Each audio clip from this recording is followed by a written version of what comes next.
Okay, so I'm doing kind of a review for anybody who's interested in these 4-inch extended forward controls. So I got this kit. When I got this kit, I couldn't find any videos of anybody who's had it on their bike, so I kind of got it. Yeah, I got it from Amazon, and here's kind of my intel and what I had to do to make it how I think it should be made, or at least what they could do better. So here is the review of that.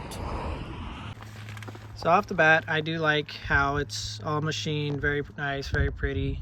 The fit and finish is pretty good. It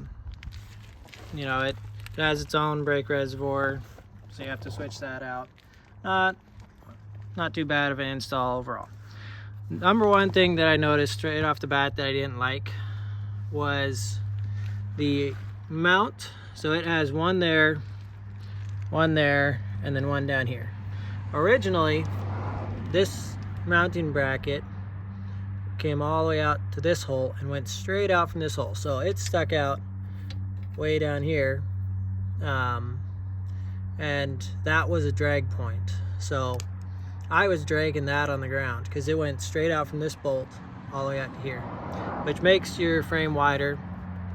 And so what I ended up doing is I just cut and ground the mounting plate, and then had some tube, and I made this little bracket right here, and this mounted to the back of this one instead. So rather than a scrape point being right here, this is my next major scrape point, but it did give me noticeable amount of distance or lean angle more.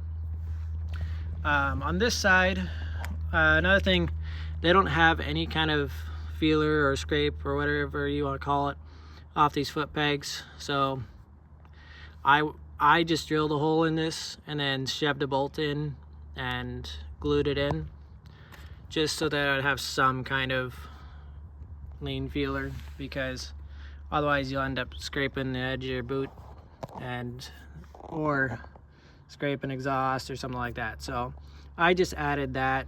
It's not as nice looking as without it. However, I didn't want to be scraping that. Another thing on the brake side, here is your brake line out of your reservoir. Originally, they want you to put this in there like that, but I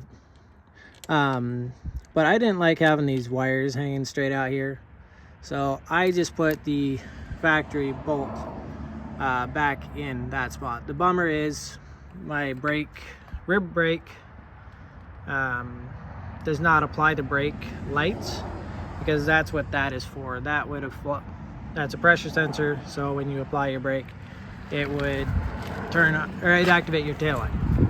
Now let's go to the other side. We'll do a few things over here. Again, so you can guys see a little bit better. Originally, this was mounted right down here, so I trimmed it off, built my little bracket, mounted it right there. So here was a couple other things. You can see the tolerances right here. Not very much. I don't know. I know the pictures show it without this, so they probably just put it together and didn't have one of these panels on it. Because what had happened was this right here, I can't remember how it exactly worked, but I think this spacer and this spacer, okay, yeah, that's what it was.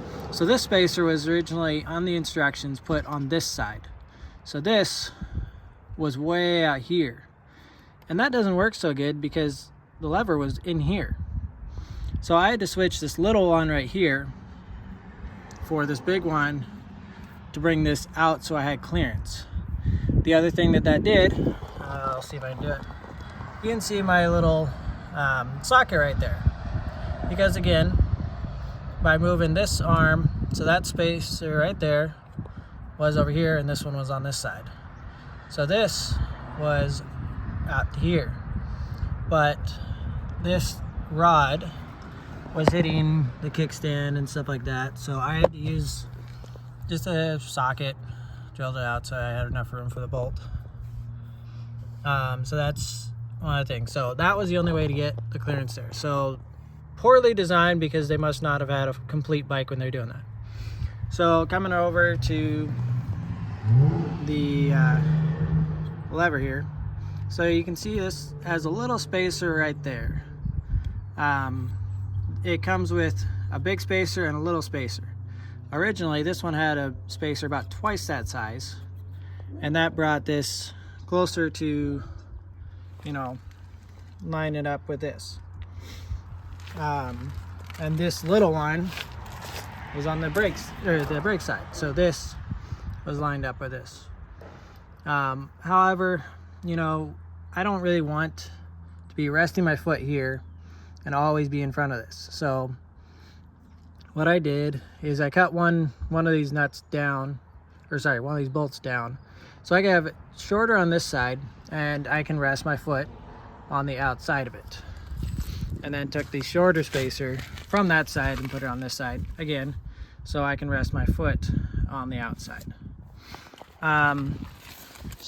Something that I think is actually pretty nice. So this is a longer pivot arm from the factory, and so by making that longer, it moves further than a factory one, but actually I find it to actually feel slightly better when shifting. It's easier to shift and it feels less clunky. So that was a pro. I'll try also to have a picture of me sitting on this thing, and I'm 6'1", and so you can kind of get an idea of how much reach it gives. I like it. So yeah, that's kind of my review of these 4-inch extensions, where I had not seen anybody that did a review or had put them on theirs. So I hope this helps some people who may want to add these. You can use it straight out of the box with some tweaks from their instructions, and then if you want to make it less prone to scrape, that was what I did, because I enjoy cornering and these bikes still do that pretty good, so I wanted to not run into that issue. So I had to do some clearance and a little bit of custom work for it. So I hope that helps some of you, and you have a good day.